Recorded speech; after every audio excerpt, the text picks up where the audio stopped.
Durante la dictadura de 1976 se ejerció el terrorismo de Estado, en el cual el propio Estado usaba métodos de violencia y terror para infundir miedo en la sociedad. El Estado ponía en práctica varios métodos de tortura, como la desaparición sistemática de personas, secuestros, tortura, muerte, etc. En la dictadura, las personas que eran secuestradas eran llevadas a los centros clandestinos de detención, los cuales eran instalaciones secretas del Estado que se utilizaban para torturar e interrogar a los secuestrados de forma ilegal, para luego a la mayoría asesinarlos. En la Argentina funcionaron más de 815 centros clandestinos de detención, tortura y exterminio a lo largo y ancho del país, siendo el más importante el Campito, ubicado en Campo de Mayo en la localidad bonaerense de San Miguel. Sin lugar a dudas, el epicentro de la represión fue la provincia de Buenos Aires, con 258 centros clandestinos, incluyendo los 61 de la capital federal, siendo los más importantes: Club Atlético, ubicado al 120 de la avenida Paseo Colón; el Olimpo en la esquina de Lacarre y Ramón Falcón; Automotores Orletis, que queda en Venancio Flores 3519; Coordinación Federal, ubicado en la calle Moreno 1417; Virrey Ceballos en Ceballos 628; y Buffet de Oficiales de la ESMA, ubicado en la Avenida de Libertadores 8151. Se les llama desaparecidos a las personas que fueron víctimas del terrorismo de Estado, los cuales fueron secuestrados, torturados y muchos asesinados por razones políticas y cuyos cuerpos nunca fueron entregados a la familia. Muchas de estas personas no tienen identidad dentro de los centros clandestinos, ya que a todos se les asignaba un número y se les privaba la libertad de decisión. Durante la dictadura, muchas mujeres estaban embarazadas. Muchas de ellas daban a luz en maternidades de modo clandestino para luego ser separadas de sus bebés apenas habían nacido por los miembros de las Fuerzas Armadas. Muchos de estos bebés eran abandonados, vendidos o dados en adopción para evitar que se les transmitiera la ideología de sus padres a los niños y que no pensaran como ellos. El proyecto de la dictadura de disciplinamiento y control de la población no se limitó a la persecución, represión y desaparición de personas. Uno de los modos en que los militares buscaban controlar las maneras de pensar y sentir de los ciudadanos era la censura. Aparecieron las famosas listas negras, donde se prohibieron libros, canciones, películas, revistas, etc. Y se persiguió a escritores como Elsa Bornemann, autora de Un elefante ocupa mucho espacio; artistas como Charly García; poetas como María Elena Walsh; educadores, periodistas e intelectuales. Debido a esta política, muchas personas tuvieron que exiliarse y muchas se escondieron, mientras que otras resistieron como pudieron desde sus espacios de trabajo, o juntándose con aquellos que no se resignaban a dejar de compartir sus ideas y sueños. Una de las formas de resistencia durante la dictadura fue la dirigencia política, quien guardó silencio ante los métodos de la dictadura, y según casos se mostró parcial o completamente de acuerdo con los argumentos oficiales sobre la represión.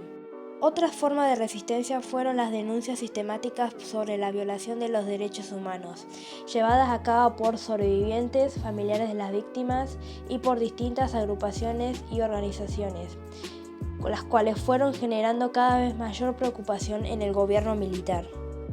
También durante el Mundial del Fútbol de 1978 fue un momento central de denuncia desde el exterior de los crímenes del terrorismo de Estado. En Francia, un grupo de militantes de izquierda creó el Comité de Boicot a la Copa del Mundo en la Argentina. El COBA exigía el cambio de la sede del Mundial o que el equipo francés no participaría sino hasta que fueran liberados todos los presos políticos, los desaparecidos y fueran restablecidas las libertades. En estos años, los familiares de los desaparecidos empezaron a salir a buscar a sus seres queridos. Muchos familiares se encontraron entre ellos en esa búsqueda y se animaron a hablarse y agruparse en lo que hoy conocemos como organizaciones de derechos humanos. Las dos primeras fueron familiares de detenidos y desaparecidos por razones políticas y Madres de Plaza de Mayo.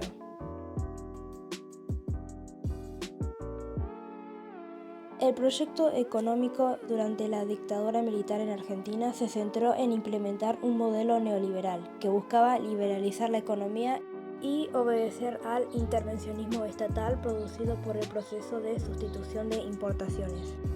La intervención del Estado en la economía debía ser en reemplazo por el mercado. A partir de la libre competencia y de acuerdo con la eficiencia de cada uno en el libre juego de la oferta y la demanda, era considerado el instrumento más eficaz para la asignación de recursos y la satisfacción de necesidades. El objetivo de las Fuerzas Armadas era disciplinar social y políticamente a la sociedad en general. Para ello congeló los salarios, eliminó el control de precios, redujo los aranceles a las importaciones e incrementó los impuestos. El equipo económico declaraba que entre sus objetivos estaba la creación de un mercado financiero totalmente desregulado y el establecimiento de una pauta cambiaría entre el peso argentino y el dólar única y totalmente libre. Con este objetivo dispuso medidas que favorecerían a los sectores exportadores.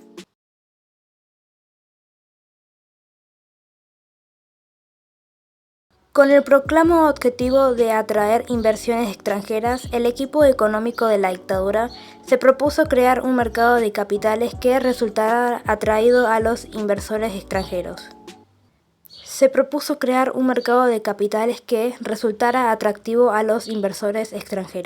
En diciembre de 1978, el ministro de Economía decidió instrumentar su experimento más famoso, la tablita, cuál sería la relación entre el peso y el dólar de enero hasta agosto de 1979. De esta manera se aseguraba la apreciación del peso.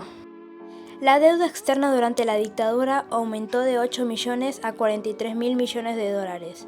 Para evitar que las empresas quebraran, el Estado se hizo cargo de las deudas privadas, acrecentando la deuda pública que se transformó en un enorme peso para toda la nación. A comienzos de los años 80, además de las presiones internacionales, la dictadura comenzó a sufrir la resistencia social y sindical. Este clima hostil incidió en la decisión de apresurar las operaciones tendientes al desembarco en Malvinas. Sin embargo, el ex capitán de fragata Alfredo Axtris izó la bandera argentina en las Islas Georgias del Sur. Esto provocó el reclamo británico y la movilización de un buque hacia la zona de tensión. Si quieren venir, que vengan, les presentaremos batalla.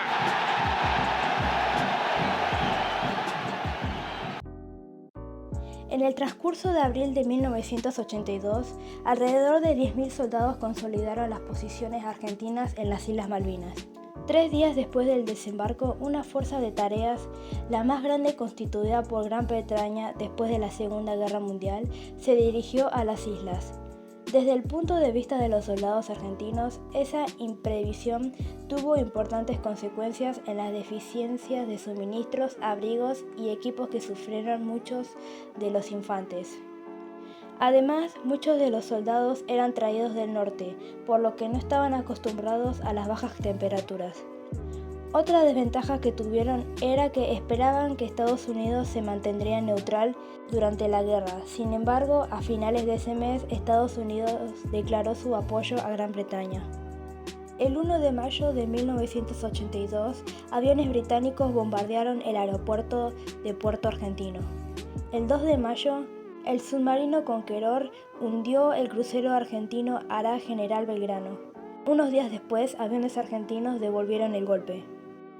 Mientras se desarrollaba este combate aeronaval, las condiciones de vida de los soldados argentinos empeoraron, ya que tuvieron que sumar a las deficiencias alimentarias y el frío que avanzaba.